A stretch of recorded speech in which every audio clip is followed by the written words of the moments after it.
बिस्मिल्लाहिर्रहमानिर्रहीम अल्हम्दुलिल्लाहि वकफ़ा वसलामुन अला इबादिल्लज़ीना इस्तफ़ा अम्मा बाद फ़अऊज़ु बिल्लाहि मिनश शैतानिर्रजीम बिस्मिल्लाहिर्रहमानिर्रहीम रब्बि इश्रह ली सदरी वयस्सिर ली अमरी वहलुल उक़दतम मिन लिसानी यफ़क़हू क़ौली सदक़ल्लाहुल अलियुल अज़ीम। मेरे मुहतरम नाज़रीन, मैंने यहाँ पर लिखा है इज़हब इला, इसका तर्जमा है तुम जाओ। उसके बाद में जहां पर जाने का जिक्र है या जहां भेजा जाएगा, इला हर्फ जर के बाद में उसका इस्तेमाल करना है, या जिसके पास भेजा जाएगा उसका इस्तेमाल इला हर्फ जर के बाद में करना है। तो इज़हब इला का तर्जमा है तुम जाओ। ये फेल अम्र वाहिद मुज़क्कर हाजिर का सेगा है। फेर अम्र का मतलब ये होता है कि ऐसा सेगा जिसके जरिए से किसी काम को करने का हुक्म दिया जाए, उसको फेले अम्र कहा जाता है। और फेले नहीं का मतलब होता है कि जिस काम से रोका जाए, ऐसा सेगा जिसके जरिए से किसी काम से रोका जाए, करने से रोका जाए, उसको फेले नहीं कहा जाता है। तो ज़हबा से फेले अम्र का जो सेगा इस्तेमाल होता है वह इज़हब इस्तेमाल होता है। और फेले नहीं वाहिद मुज़क्कर हाजिर का जो सेगा इस्तेमाल होता है वो होता है ला तज़हब। इसका तर्जुमा है तुम मत जाओ। तो ला तज़हब के बाद में इला हर्फ जर का इस्तेमाल करना है, और इला हर्फ जर इस्तेमाल करने के बाद में जिस जगह मना किया जा रहा है कि वहां मत जाओ या उसके पास मत जाओ, उसके बाद में यानी इला हर्फ जर के बाद में उसका इस्तेमाल करना है। तो इज़हब इला का तर्जुमा है तुम जाओ, यह फेल अम्र वाहिद मुज़क्कर हाजिर का सेगा है। और ला तज़हब इला का तर्जुमा है तुम मत जाओ। आइए सेंटेंस से समझने की कोशिश करते हैं। जब इस तरह का जुमला बोलना चाहते हैं कि तुम आज स्कूल जाओ, तो कैसे बोलना है? तो बनाएंगे तुम जाओ। तुम जाओ इसकी अरबी है इज़हब। इज़हब का तर्जुमा है आप जाओ या तुम जाओ। ये एक के लिए इस्तेमाल होता है, वाहिद मुज़क्कर हाजिर के लिए।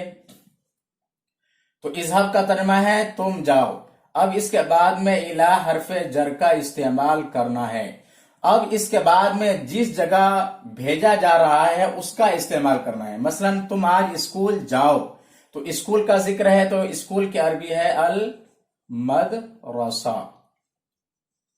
तो अल मदरसा इस तरह से लिखा जाएगा अज इज़हब इलल मदरसा। उसके बाद में आज है, इसकी अरबी का इस्तेमाल करना है, और आज की अरबी है अल यौम। तो इज़हब इलल मदरसती अल यौम, तुम आज स्कूल जाओ। तो ये ट्रांसलेट हुआ तुम आज स्कूल जाओ। तो इस तरह से जब हम जुमला अरबी में बोलेंगे और किसी को भेजने का जिक्र है तो इज़हब इला के बाद में जिस जगह भेज रहे हैं उसका जिक्र करना है। मसलन इज़हब इलल मदरसती अल यौम, तुम आज स्कूल जाओ। दूसरा जुमला लेते हैं तुम आज घर जाओ। तो इज़हब इलल मंजिली, यहां पर मदरसा की जगह मंजिल यानी घर का इस्तेमाल होगा। उसके बाद यहां पर अल यौम का इस्तेमाल करना है। इज़हब इलल मंजिल अल यौम, तुम आज घर जाओ। या इज़हब इलल बैती अल यौम, तुम आज घर जाओ। तो इस तरह से इज़हब इला के बाद में जिस जगह भेजा जा रहा है उसका जिक्र करना है, जिसके पास भेजा जा रहा है उसका इस्तेमाल करना है। उसके बाद फेले नहीं का जुमला देख लेते हैं। तुम आज स्कूल मत जाओ। तुम मत जाओ, पहले इसकी अरबी इस्तेमाल करना, तुम मत जाओ। इसकी अरबी है ला तज़हब। ला तज़हब का तर्जुमा है तुम मत जाओ। ला तज़हब तुम मत जाओ। उसके बाद इला हर्फ जर का इस्तेमाल करना है। इला हर्फ जर के इस्तेमाल करने के बाद में अब उस जगह का जिक्र है जहां पर जाने से रोका जा रहा है। मसलन यहां पर है तुम आज स्कूल मत जाओ, तो स्कूल की अरबी है अल मदरसा।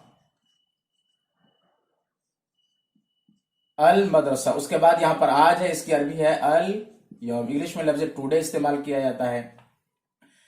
तो अब इस तरह से हो जाएगा ला तज़हब इलल मदरसती अल यौम, तुम आज स्कूल मत जाओ।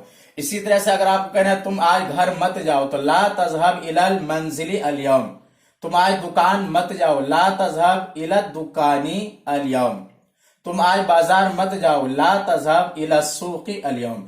तो इस तरह से हजारों जुमले बनाए जा सकते हैं। फिल अम्र का जुमला होगा तो इस तरह से बनाया जाए, इज़हब इला के बाद में जिस जगह जाने का जिक्र है उसका इस्तेमाल करना है, और जिसमें रोका जा रहा है उसमें ला तज़हब इला के बाद में जिस जगह जाने से मना किया जा रहा है तो इला हर्फ जर के बाद में उसका इस्तेमाल करना है।